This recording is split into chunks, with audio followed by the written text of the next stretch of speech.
Jemaat yang dikasihi dan mengasihi Tuhan, Shalom, bisa lambaikan tanganmu. Haleluya. Saya juga menyapa Bapak Ibu Saudara yang menyaksikan secara online. Kita percaya bahwa hadirat Tuhan tidak hanya hadir di sini, tapi di setiap masing-masing rumah Bapak Ibu Saudara. Amin. Kita siap untuk antusias beribadah pada sore hari ini. Semuanya untuk kemuliaan nama Tuhan. Mari kita satukan hati dalam doa. Kami mengucap syukur Tuhan, Engkau Allah pencipta langit bumi beserta isinya yang selalu menyertai dan melindungi kami. Engkau yang selalu memberkati kami. Terima kasih Yesus, Engkau telah menjadi juru selamat hidup kami. Roh Kudus yang selalu ada bagi kami, memimpin kami, membimbing kami di setiap langkah hidup kami. Saat ini kami mau datang di hadirat-Mu Tuhan. Kami undang Engkau mengurapi setiap kami Tuhan. Kami mau, bukan kami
Dia lebih besar dari masalahku. Dia lebih besar dari pergumulanku.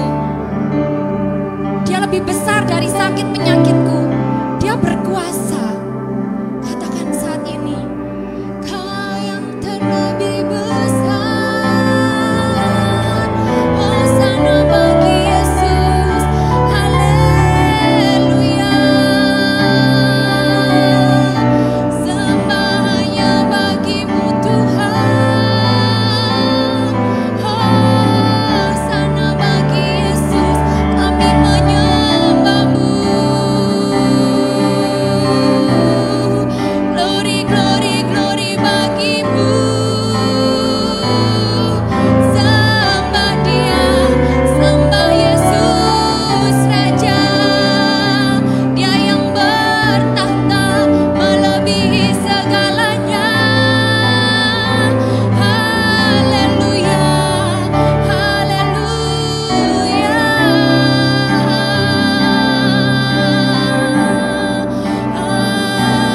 Haleluya. Kami sembah Kau Tuhan.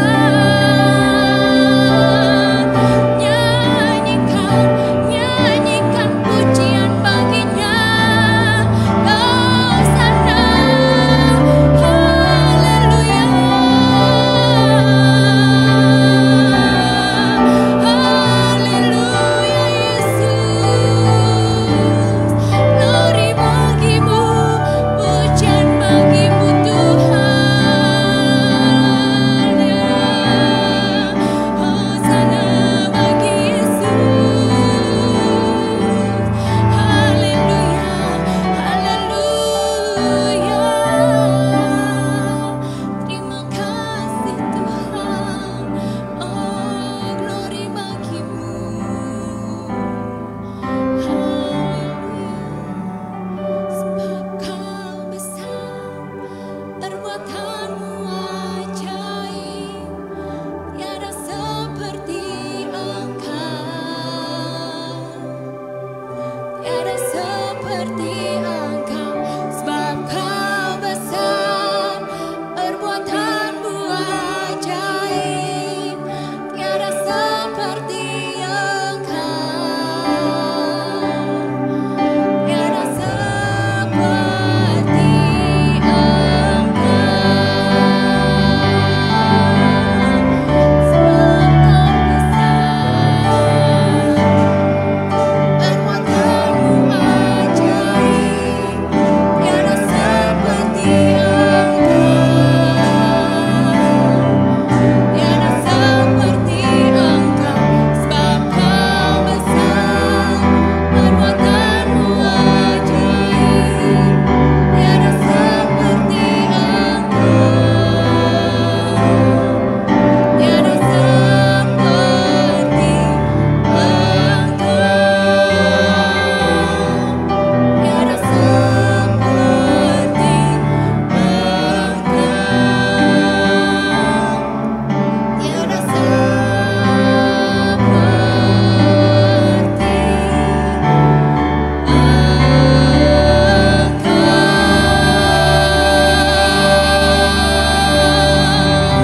Haleluya.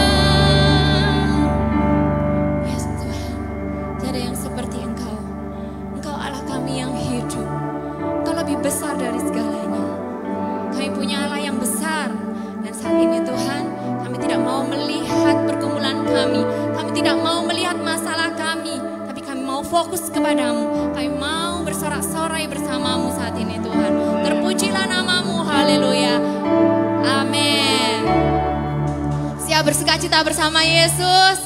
Amin. Saya undang Bapak Ibu Saudara untuk bangkit berdiri. Kita tidak akan hanya memberikan suara kita, tapi tarian kita untuk Tuhan. Amin. Siap menari bersama saya. Oke. Jananana, jananana, oh. Jananana, jananana, oh. Jananana, jananana, oh.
masih sering meninggalkan kita. Tapi percaya, Tuhan Yesus tidak pernah meninggalkan kita.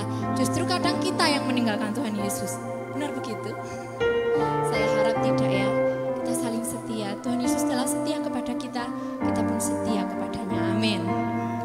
Mari kita siapkan hati kita. Saya persilahkan Bapak Ibu Saudara untuk duduk. Kita akan menyiapkan hati kita. Kita akan menerima kebenaran firman Tuhan. Biarlah saat ini roh Tuhan bekerja di antara kita. Biarlah setiap hati yang keras Ia lembutkan.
Tuntunan-Mu Tuhan, terutama di masa-masa sulit ini.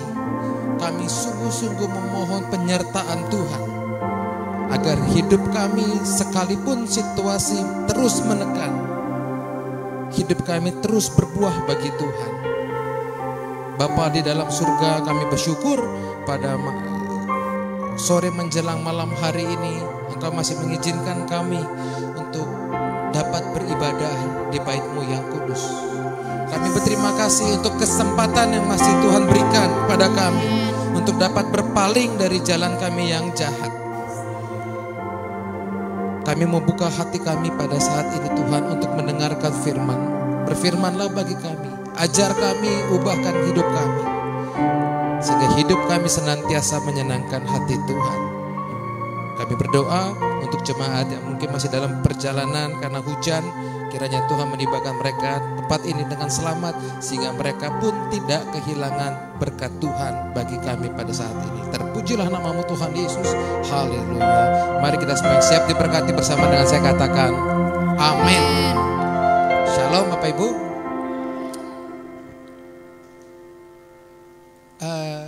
Tadi pagi saya melayani di Malang, dan hari ini di 2 kali pelayanan saya Tuhan menyingkapkan satu rahasia-rahasia bagaimana hidup berkelimpahan.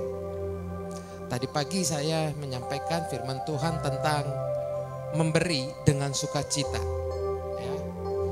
Memberi dengan sukacita. Nanti di lain waktu saya akan sampaikan di tempat ini bagaimana orang yang memberi itu akan diberi oleh Tuhan. Bagaimana memberi merupakan kunci kemenangan. Tadi pagi begitu luar biasa, jemaat Tuhan begitu antusias dan mereka baru mengerti, oh ternyata perlu toh memberi dengan sukacita. Ternyata perlu memberi itu bukan hanya dengan receh-receh. Ternyata memberi itu perlu memberikan yang terbaik. Ya, memberikan yang terbaik itu berarti bukan yang paling decek, yang paling dekil, aduh. Nah, berikan yang terbaik, ternyata itu menjadi kunci bagi Tuhan.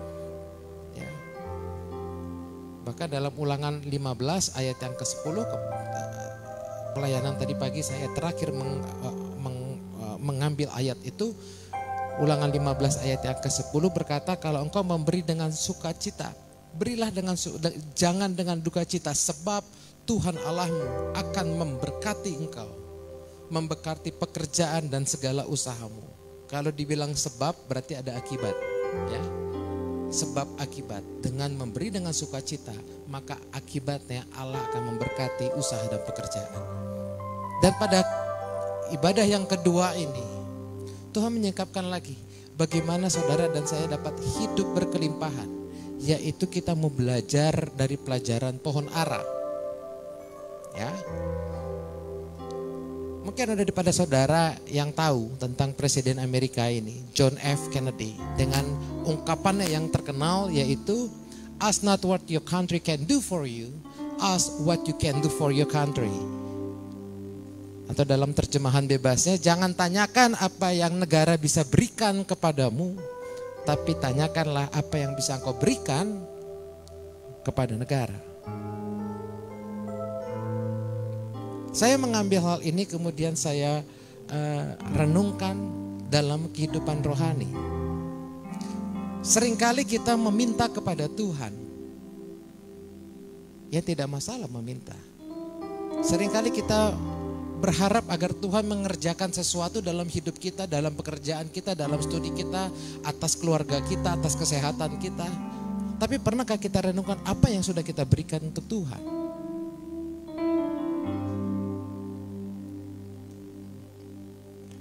Dalam kehidupan kita ini sebenarnya kita hidup bagi Kristus atau Kristus bagi saya. Apa bedanya Bapak Ibu? Orang yang beranggapan saya bagi Kristus, maka dia akan selalu memikirkan apa yang bisa saya lakukan untuk Tuhan. Tetapi bagi orang yang berprinsip Kristus bagi saya, orang seperti ini dia akan cenderung menuntut kepada Tuhan. Dia meminta. Dan biasanya orang yang dengan prinsip Kristus bagi saya sering kali kecewa ketika Tuhan tidak menjawab doanya. Ketika Tuhan izinkan dia harus masuk lembah air mata. Kecewa karena dia berpikir Kristus bagi saya. Saya rindu jemaat di tempat ini maupun Bapak Ibu yang menyaksikan secara online. Mari kita memiliki satu pandangan kehidupan rohani yang benar, yaitu kita hidup bagi Kristus. Amin. Kita hidup bagi Kristus. Kristus telah melakukan tugasnya, pelayanannya dengan menebus saudara. Sekarang giliran saudara melakukan apa yang bisa saudara kerjakan bagi Tuhan, apa yang bisa saudara berikan untuk Tuhan. Karena kalau engkau tidak melakukan sesuatu untuk Tuhan, jika saudara tidak memberikan yang terbaik bagi Tuhan, atau apa yang Tuhan harapkan dari saudara tidak saudara lakukan, maka hidup saudara akan dikutuk oleh Tuhan. Sekarang kita berada di masa PPKM lagi ya. Tadinya usaha sudah mulai agak sedikit pulih, beberapa tempat wisata sudah mulai ramai, sekarang kembali sepi lagi. Ya kan, saya punya kawan orang Australia ada di Bali. Tadinya dia sudah senang ketika airport gate untuk wisatawan sudah mulai dibuka di Bali. Tapi kemudian terjadi Omikron, tutup lagi.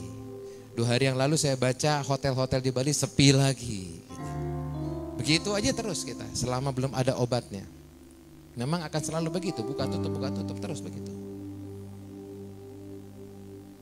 Kita sekarang memasuki masa-masa sulit lagi. Namun saya selalu yakin dengan janji Tuhan bahwa Dia Allah Immanuel, Allah yang menyertai. Kalau ada orang percaya hidupnya tidak firman Tuhan dan janji berkat Tuhan bagi umatnya adalah hidupnya terus naik dan bukan turun. Menjadi kepala dan bukan menjadi ekor. Memang ini tidak berbicara kekayaan, tapi berbicara kualitas kehidupan, ya. Namun jika di masa-masa sulit ini ada orang yang kemudian hidup, orang percaya hidupnya bukan naik, tapi semakin turun, maka izinkanlah pada kesempatan ini firman Tuhan mengoreksi hidupmu. Jangan-jangan hidupmu semakin sulit hari lepas hari, bukan karena COVID, tetapi karena ada yang gak beres dengan kerohanian. Karena engkau tidak berbuah bagi Tuhan.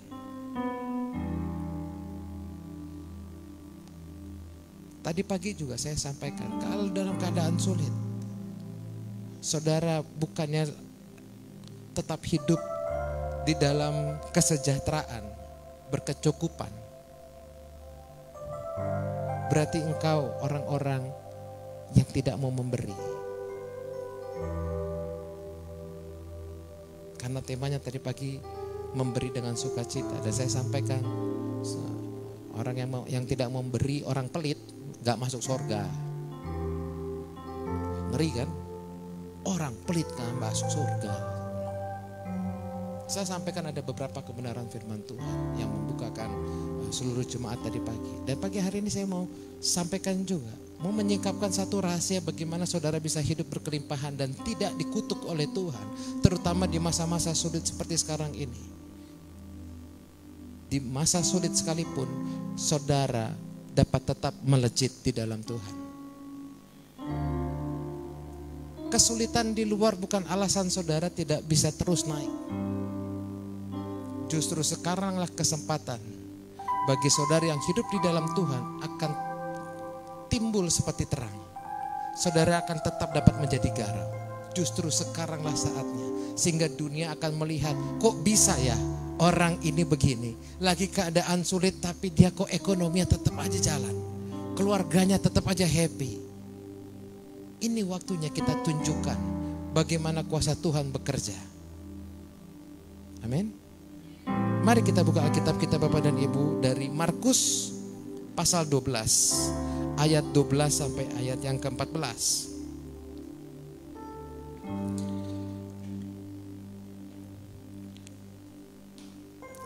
Markus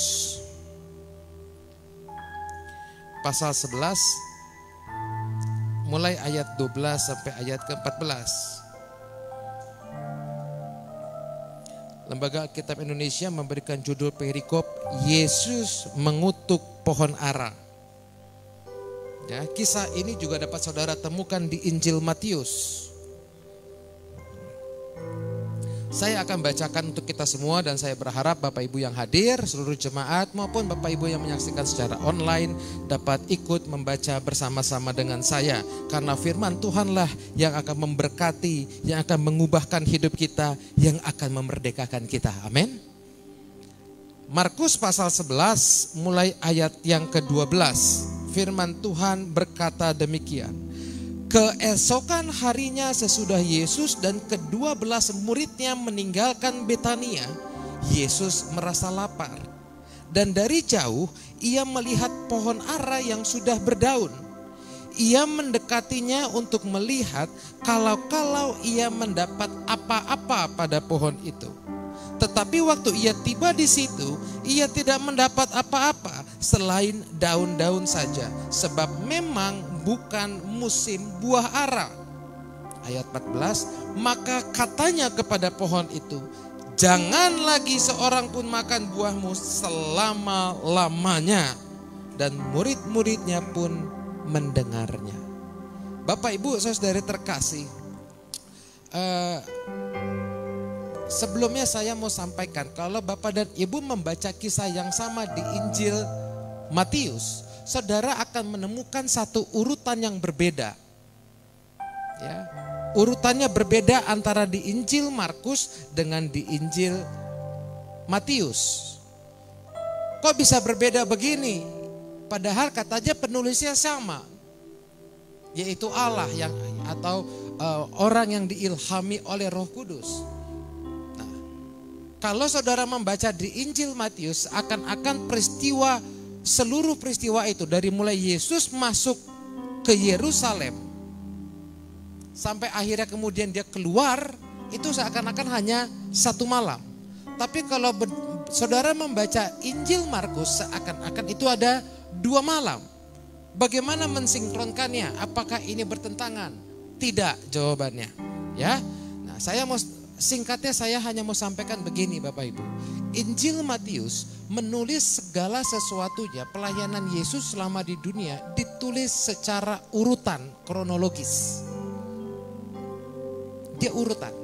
Tetapi Injil Markus itu berbeda. Dia tidak urut, tetapi dia klasifikasikan menjadi satu topik. Nah, topik yang kita baca Bapak dan Ibu, mulai dari ayat yang pertama sampai ayat ke-14 di Injil Markus, ini berbicara tentang kekecewaan Tuhan Yesus. Di bagian ayat yang pertama tentang Yesus dielulukan di Yerusalem, di situ Yesus memandang kota Yerusalem dengan begitu sedih. Kemudian masuk ke kisah tentang Yesus mengutuk pohon ara. Apa hubungannya Yesus dilulukan ketika Yesus memandang sedih bait Allah dengan pohon ara? Ini satu topik tentang kekecewaan Allah melihat umatnya Israel. Dia begitu sedih melihat umatnya, melihat anak-anaknya. Dia begitu sedih melihat bait Allah yang dinodai. Ini bagaimana kita mensinkronkan Injil Matius dan Injil Markus Bapak Ibu. Jadi tidak ada perbedaan. Nah, tetapi kedua-duanya menyampaikan peristiwa tentang Yesus mengutuk pohon ara. Artinya ada sesuatu yang mau Yesus ajarkan. Kenapa Yesus kecewa? Kalau kita tadi membaca sekilas, kesannya kan Yesus arogan banget ya. Dia keluar dari Yerusalem lapar. Terus lapar dia ngelihat pohon ara. Dan dia tahu saat itu bukan musim buah ara. Dia datang ke situ. Firman Tuhan tadi bacaan kita berkata dia berharap mungkin ada apa-apa. Kalau Injil Markus berkata apa-apa, tapi Injil Matius berkata mungkin ada buahnya. Dan ketika dia sampai dia hanya ngelihat daun-daun aja. Karena dia lapar, dia nggak dapetin buahnya, dia tidak mendapatkan yang dia harapkan.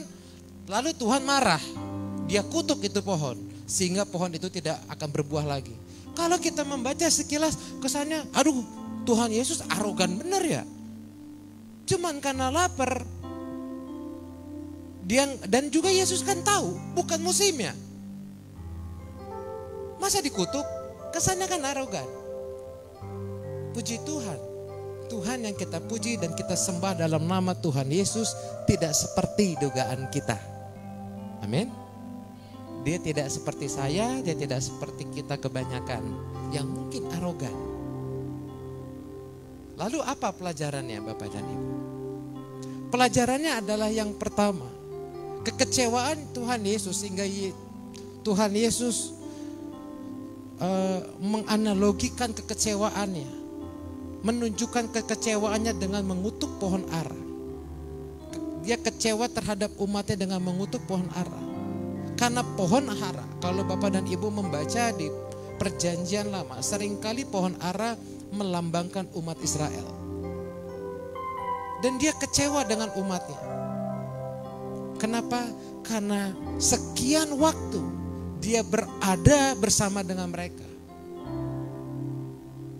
Sekian waktu dia melakukan banyak mujizat, dia mengajar, tapi mereka tetap tidak percaya. Dalam bacaan kita dikatakan keesokan harinya sesudah Yesus dan ke-12 muridnya meninggalkan Betania. Betania adalah satu wilayah di mana orang-orangnya adalah orang-orang Yahudi. Artinya orang-orang Kristen. Mereka senang dengan Yesus atau rabi yang dapat melakukan berbagai tanda-tanda yang luar biasa. Yang mampu menyembuhkan orang. Tapi mereka tidak mau percaya pada Yesus. Tidak ada buah imannya Bapak Ibu. Di sini saya sampaikan bahwa sedikit tentang pohon ara. Pohon ara itu berbuah 3 kali. Ya. Dia berbuah bulan April, bulan September, dan bulan Desember. Buah di bulan Desember di musim dingin itu buah yang paling asam. Ijo buah dari pohon ara itu. Sehingga orang jarang makan. Nah ketika Tuhan Yesus lewat, saat itu sudah mau menjelang Paskah. Yesus memasuki Yerusalem karena akan merayakan Paskah. Paskah itu bulan April. Maka diperkirakan ketika Yesus mulai masuk ke situ, itu sekitar bulan Maret akhir. Buah ara berbuah di bulan April. Dan tahukah saudara, saudara pernah lihat pohon ara? Pernah lihat? Di Malang ini ada kok. Pohon ara ini unik. Dia ini kalau berbuah, buahnya tuh nempel ke batang. Jadi ketika dari batang ada buah, setelah ada buah baru muncul tunas dari atas buahnya itu. Dari ujung buahnya muncul tunas daun yang hijau. Itu keunikan daripada pohon ara. Nah sebenarnya ini kan melambangkan orang percaya. Kalau batang itu kita melekat pada pokok yang benar, kita akan berbuah kan. Kan sebenarnya itu. Makanya apa yang ditulis Alkitab itu tidak pernah suatu kebetulan. Tapi ketika Tuhan melambangkan sesuatu memang seperti itu. Maka ketika Tuhan Yesus masuk dan berjalan di dekat pohon ara ini, masuk ke Yerusalem, kemudian dia keluar, ketemu dengan pohon ara, itu diperkirakan sekitar bulan Maret akhir, mau menjelang Paskah. Artinya sebuah pohon, kalau dia melihat pohon ara ada daunnya, secara logika seharusnya ada buahnya dulu. Sekali lagi saya katakan, buah pohon ara itu menempel pada batang. Jadi dari batang dia muncul langsung jadi buah. Kemudian ketika buahnya sudah besar, nanti akan muncul tunas daun. Kalau ada daun seharusnya ada buah. Memang belum musimnya, tapi setidaknya pasti sudah ada buah-buah yang kecil-kecil. Makanya Injil Markus berkata, siapa tahu ada apa-apa. Tapi nggak ada. Nggak ada Bapak Ibu. Disinilah kekecewaan Tuhan Yesus. Kekecewaannya itu tampak kalau Bapak dan Ibu membaca Markus 11 ayatnya yang ke-28. Mulai ayat 20 ini adalah penjelasan mengapa Tuhan Yesus mengutuk pohon ara. Mulai ayat 20 saya bacakan. Pagi-pagi ketika Yesus dan murid-muridnya lewat, mereka melihat pohon ara tadi sudah kering sampai ke akar-akarnya. Bukan kering gitu aja, sampai ke akar-akarnya, sehingga pohon itu tidak akan berguna. Maka teringatlah Petrus akan apa yang telah terjadi, lalu ia berkata, Rabi, lihat pohon ara yang kau kutuk itu sudah kering. Ayat 22, apa jawaban Yesus? Sebenarnya kan apa hubungannya kan? Orang Petrus ngomong, Tuhan, pohon aranya sudah kering lah. Yesus terus jawab, percayalah kepada Allah. Apa hubungannya?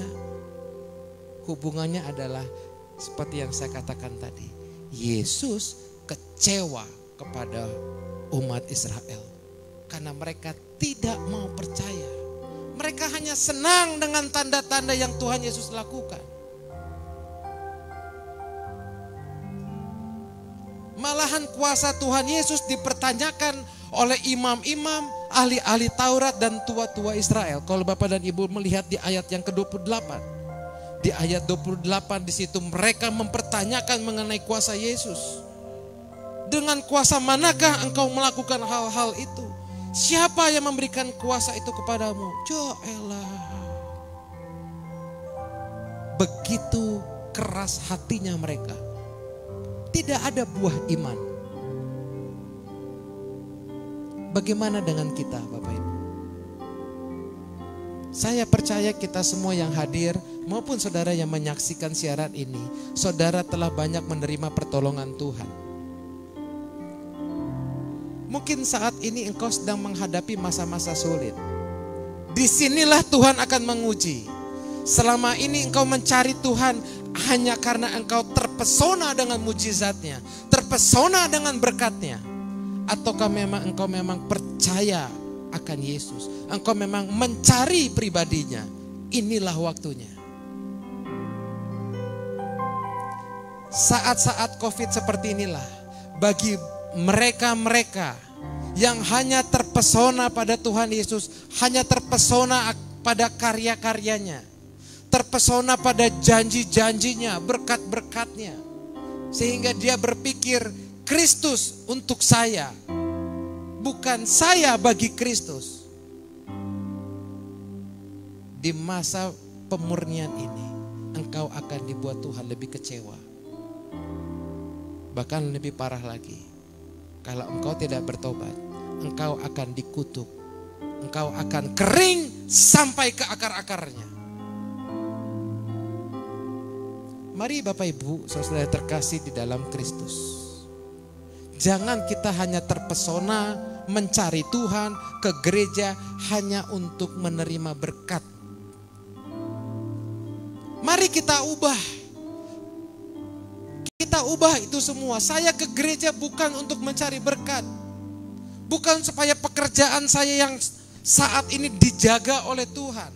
Atau usaha saya yang sudah Senin Kemis. Hidup segan mati tak mau karena keadaan sedang sulit. Supaya tetap dijaga oleh Tuhan, makanya engkau datang ke gereja. Jangan. Tapi datanglah ke gereja karena engkau ingin menyenangkan hati Tuhan. Karena engkau ingin mengalami perjumpaan dengan Tuhan. Maka engkau akan hidup dalam kelimpahannya. Engkau tidak akan dikutuk. Inilah alasan pertama mengapa Yesus mengutuk pohon ara. Karena dia melihat dari umatnya tidak ada percaya. Bapak Ibu tahu percaya? Satu ketika pulang dari Jakarta, saya bersama dengan istri saya, kita naik pesawat.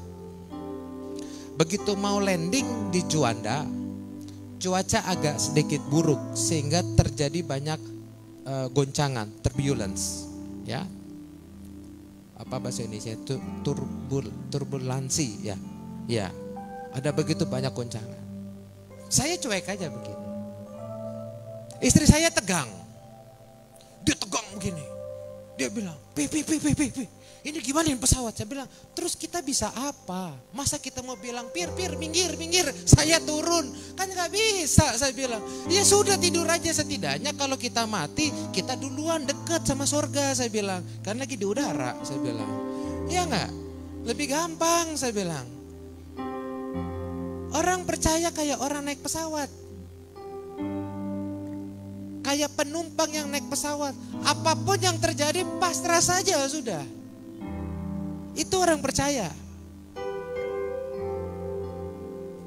Orang percaya itu dia tidak akan menggunakan akal logikanya. Kalau akal logikanya lagi pesawat goncang gitu, mungkin saya terjun payung langsung.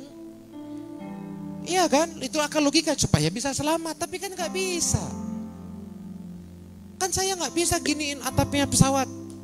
Minggir, kiri, depan Pak, kiri. Kan gak bisa, ya udah pasrah aja. Saya bilang, udah tidur aja lah, terserah Tuhan. Itulah orang percaya. Goncangan apapun yang terjadi, yang sedang saudara alami, tetap percaya sama Tuhan. Belajar percaya, tanggalkan segala logika-logikamu. Tanggalkan itu semua. Buang itu semua. Mari kita belajar untuk percaya. Karena orang percaya hidup oleh iman, bukan karena melihat. Bukan karena melihat, Bapak. Inilah kecewaan Tuhan Yesus pada murid-muridnya. Tidak percaya. Maaf, kecewaannya pada umat Israel. Tidak percaya. Sekalipun dia sudah mengajar, sekalipun dia sudah melakukan tanda-tanda, mereka hanya terpesona pada perbuatan Yesus, tapi tidak suka pada pribadinya. Bapak Ibu saudara terkasih, ikut Tuhan, terkadang dia izinkan kita masuk lembah air mata. Itulah mengapa pemazmur Daud dalam Mazmur 23 berkata, sekalipun aku dalam lembah kekelaman, aku tidak takut bahaya. Artinya orang percaya bisa masuk lembah kekelaman, kan begitu. Tapi Daud berkata, aku tidak takut bahaya, sebab gadamu dan tongkatmu itulah yang menghibur aku. Kalau seorang gembala sedang menggembalakan domba pada masa itu, tongkatnya si gembala itu bentuknya melengkung. Lalu di bawahnya itu ada semacam pemberat. Ketika seorang gembala mau menuntun dombanya, dia akan bunyikan itu. Tek, tek. Domba akan mendengar, oh itu suara tongkatnya gembala saya. Dia akan ikutin. Lalu yang melengkung ini fungsinya kalau ada yang lari nakal-nakal itu ditarik lehernya begini. Itu begitu jadi model tongkatnya. Melengkung, di bawahnya pemberat. Dia akan jalan dek, dek gitu. Makanya setiap domba akan mendengar suaranya. Oh ini begini. Loh Pak, tapi kan kalau semua Semua gembala modelnya begitu, domba-domba gimana tahu? Ya tanya aja dombanya, pokoknya dombanya tahu aja mana yang bunyinya si punyanya gembalanya. Sama aja, maaf, saya punya anjing. Saya biasa manggil anjing saya dengan siul. Siul saya nggak bagus-bagus banget sebenarnya. Ada orang bisa siul lebih bagus, tapi dia nggak akan mau datang anjing saya. Dia tahu, ini siulan yang suaranya false nih, ini bos saya nih katanya. Kalau yang suaranya bagus, ini bukan bos saya nih. Sama-sama siul padahal. Gadamu dan tongkatmu, pemberat itulah gada. Tongkat itu yang melengkung, jadi satu alatnya. Itulah yang menghibur aku. Domba ketika dia bisa dengar dia aman. Oh iya, tenang. Berarti gembala saya dekat dengan saya. Tenang. Jadi ketika dia harus masuk lembah kekelaman untuk cari rumput, gembala ini menuntun lewat lembah yang berbahaya, santai aja karena dia dengar ada suaranya. Gadamu dan tongkatmu itu yang menghibur aku. Percaya, ini tempatnya serigala, tenang. Masih kedengeran suaranya gembala kita. Kita pasti aman. Itu maksudnya. Karena kan Daud itu kan dulunya seorang gembala. Makanya dia membuat suatu mazmur pujian berdasarkan pengalamannya bersama dengan Tuhan. Begitulah dalam hidup ini. Maukah engkau percaya kepada Tuhan? Mungkin saat ini ekonomimu sedang jatuh. Mungkin saat ini keluargamu sedang digoncang. Mungkin saat ini kesehatanmu sedang diuji. Mungkin saat ini pekerjaanmu, keadaanmu sedang betul-betul digoncang oleh Tuhan. Mari kita seperti Daud. Gadamu dan tongkatmu itu yang menghibur aku. Aku mau tetap percaya sama Tuhan. Amin. Percaya. Yang kedua Bapak dan Ibu, mengapa Yesus mengutuk pohon ara? Karena pohon ara itu tidak menghasilkan buah sedikit pun. Umat Israel adalah umat pilihan Allah. Tapi mereka tidak mau melekat pada pokok yang benar.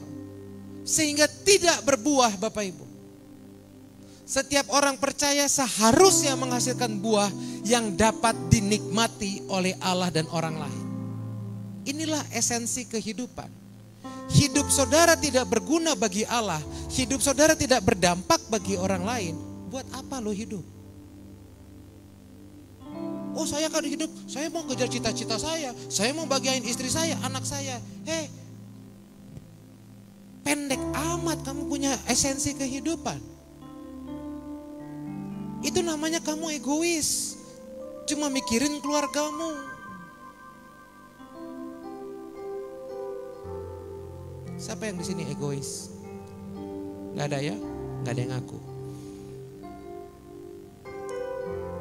Tahu gak egois? Semua orang itu punya natur ego. Punya egois. Kadang-kadang saya suka memperhatikan anak-anak sekolah minggu lagi main. Kalau lagi ada orang tuanya atau lagi ada guru sekolah minggunya, misalnya salah seorang lagi main J gitu, lagi main dengan apa gitu, terus Joe-nya datang, kan kadang-kadang suka tengkar gitu kan.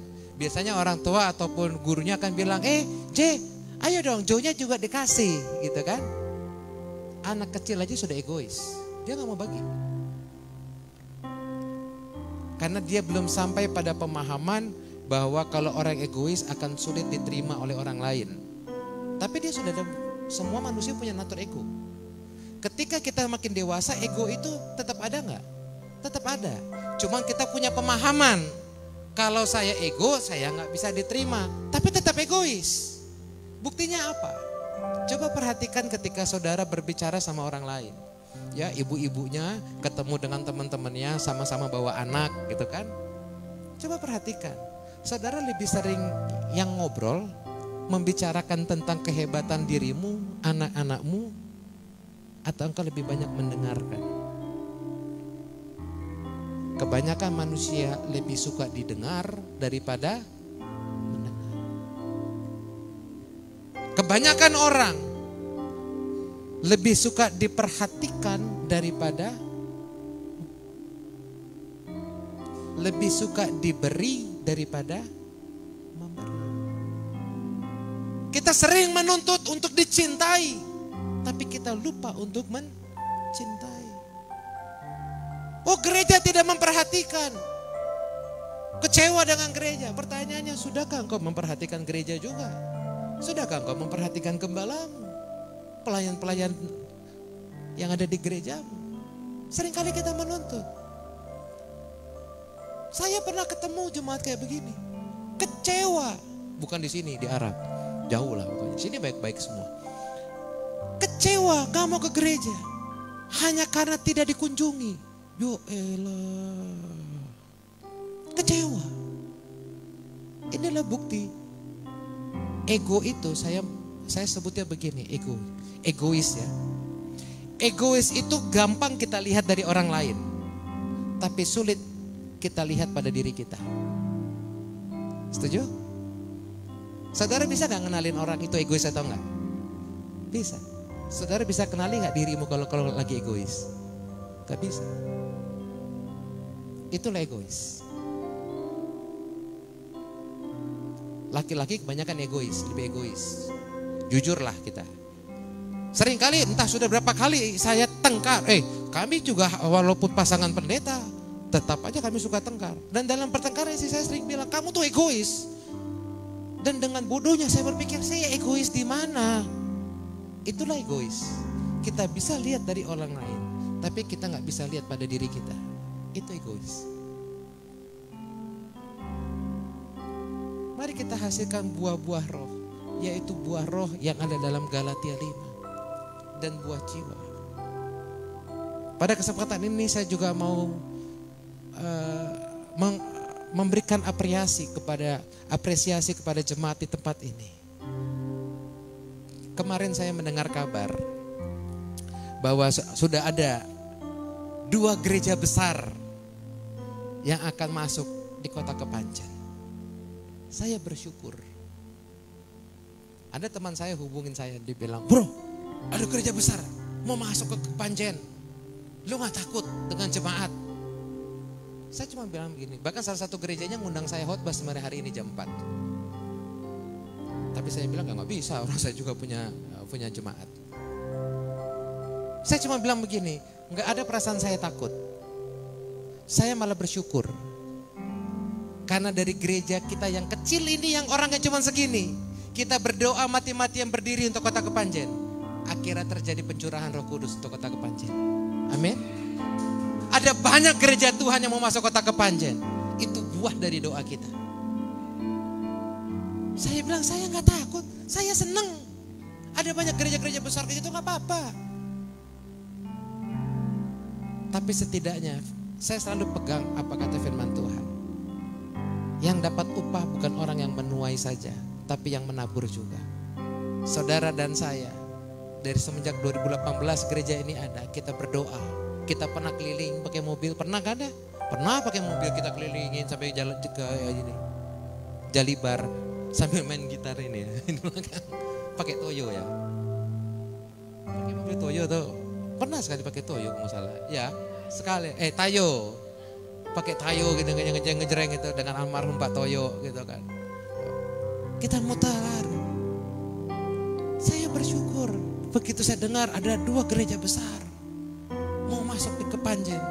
Saya nggak takut, saya malah bersyukur. Kami sudah menabur. Biarkan orang lain yang menuai. Di hadapan Tuhan kami sama-sama terima upah.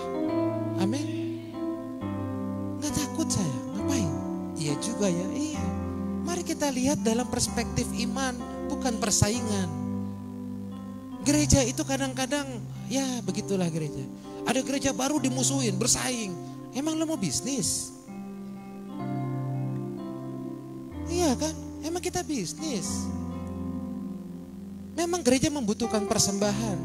Tapi kita hidup oleh kasih karunia Tuhan kok. Pusing amat kalau saya. Tugas saya menyampaikan isi hati Tuhan. Tugas Tuhan, ya pelihara hidup kami. Begitu aja, simpel. Ketika kami sedang agak-agak sulit, sekitar jam segini dapat telepon. Kan kami punya kos-kosan. Ada yang mau masuk kos. Langsung saya dengan istri saya terbirit-birit. Oke, saya bilang. Kapan mau masuknya? Ya kalau bisa sekarang. Oke, saya bilang. Duit kan. Lihat, Tuhan bisa pelihara lewat cara yang saya nggak ngerti. Kami sudah capek, udah nggak tahu mesti ngapain, udah tiba-tiba dapat telepon. Saya bilang, Mi, ada orang kos gini, istri saya juga sudah siap pengen tidur. Dia mau masuk, kapan masuknya? Sekarang juga, ayo kita berangkat, katanya langsung. Wah, ayo kita berangkat, Pi, katanya. Oke, saya bilang, Tuhan pelihara. Mari kita hasilkan buah roh. Apa saja buah roh? Ada kasih, ada sukacita. Di situ ada kesetiaan, ada penguasaan diri. Hasilkan buah roh itu. Dan satu lagi buah jiwa. Itu fokus saudara. Ketika tadi pagi saya sampaikan firman Tuhan. Saya katakan orang yang memberi itu berarti dia telah menang. Menang dari 3 hal. Menang dari dosa, menang dari dunia, menang dari diri sendiri. Menang dari dunia maksudnya apa? Kita sudah mengalahkan hukum dunia. Hukum dunia itu mengumpulkan. Lo mau kaya, lo invest. Kenapa sekarang lagi rame tuh? JHT, jaminan hari tua. Ya kan lagi rame. Karena mereka berpikir masa depan saya ada di JHT. Tapi bagi orang percaya, dengar baik, sekalipun engkau buruh, engkau adalah orang Kristen yang kerja sebagai buruh, bukan buruh Kristen. Dengar baik, pemeliharaanmu di tangan Tuhan. Taat saja pada pemerintah. Ketika kita taat, di situ ada berkat. Amin. Kata Tuhan, tunduk pada pemerintah, ya sudah tunduk. Toh nggak hilang, nanti umur 56 dikasih. Sabar dikit kenapa? Nanti kalau sudah tua duitnya udah gak ada, lo ngerengek ke siapa? Iya kan, bikin susah. Kan tujuannya begitu. Mumpung belum 56 ya kerja aja. Cari kayak apa? Kalau yang sudah dipecat dia cari dong, kan masih usia produktif. Supaya nanti ketika sudah lewat 56, engkau gak bisa ngapa-ngapain, kesempatan kerja semakin sedikit, disitulah dicairkan. Bagus kok. Tapi saya gak masuk dalam polemik politik itulah. Yang saya mau sampaikan begini, firman Tuhan berkata, berkat Tuhanlah yang menjadikan kaya. Jerih lelah tidak menambahkannya. Artinya lo kerja kayak gimana, gak akan kaya-kaya kalau Tuhan tidak izinkan, betul? Maka arti dari firman Tuhan ini, kita hidup bukan untuk mengumpulkan, tapi untuk memberi. Untuk memberi. Percuma kau kumpulkan kalau Tuhan tidak izinkan. Ada aja pasti kebocoran. Kebocoran di dalam keuangan keluargamu pasti ada aja.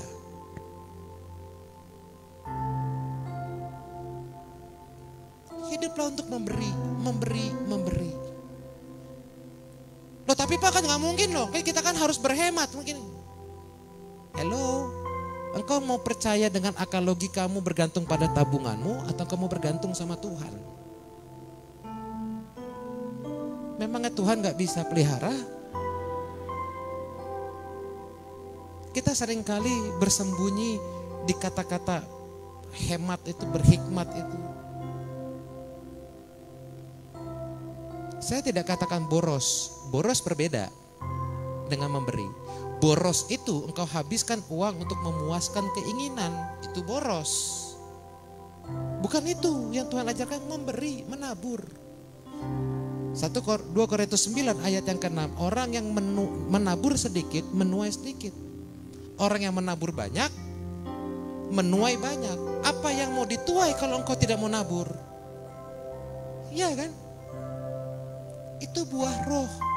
Kasih Bapak Ibu. Atau kita hanya memikirkan diri kita sendiri, keadaan kita sendiri. Oleh karena itu kekecewaan Tuhan Yesus yang ketiga adalah pohon ara itu dia hanya menghasilkan daun. Artinya hanya menunjukkan kecantikannya, tapi tidak mau menghasilkan buah. Pohon ara ini hanya mempercantik diri, hanya peduli pada dirinya sendiri. Dia tidak mau peduli dengan orang lain. Dia lupa pohon ara diciptakan Tuhan agar engkau berbuah dan dinikmati oleh orang lain. Jadi pertanyaan saya, Sudahkah hidupmu dinikmati oleh orang lain? Sudahkah orang lain diberkati atas pekerjaanmu? Sudahkah keberadaan saudara menjadi berkat bagi gereja di mana engkau diberkati? Mari kita hidup bukan untuk diri kita sendiri. Coba kita lihat ayat 22 dalam Markus 11. Ayat 22 berkata demikian. Percayalah kepada Allah. Orang yang hidup untuk diri sendiri, dia gak percaya sama Tuhan. Sehingga dia berpikir bagaimana saya bisa hidup, dia andalkan kemampuannya sendiri.